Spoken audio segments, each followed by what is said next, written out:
November Sheikh হাসিনার মামলার রায় ঘোষণার তারিখ ঘোষণা করা হয়েছে আজকে, এবং এই তারিখ ঘোষণাকে কেন্দ্র করে ঢাকার বিভিন্ন জায়গায় নিরাপত্তা তল্লাশি চলছে।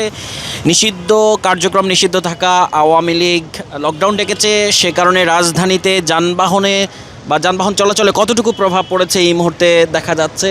স্বাভাবিক অবস্থায় রয়েছে যান চলাচল, তবে আতঙ্ক রয়েছে জনমনে। প্রত্যেকটি মোটরসাইকেল বা পুলিশ যে গাড়িগুলোকে সন্দেহ করছে সেগুলোকেই থামিয়ে প্রয়োজনীয় তল্লাশি কার্যক্রম চালাচ্ছে দেখা যাচ্ছে। এখানে ড্রাইভিং লাইসেন্স এবং অন্যান্য আনুষঙ্গিক চেক করা হচ্ছে দেখা যাচ্ছে। পুলিশ সিগন্যাল দিচ্ছে যেসব যানবাহনকে, এবং সেগুলো এখানে থামছে, তল্লাশি চালানো হচ্ছে।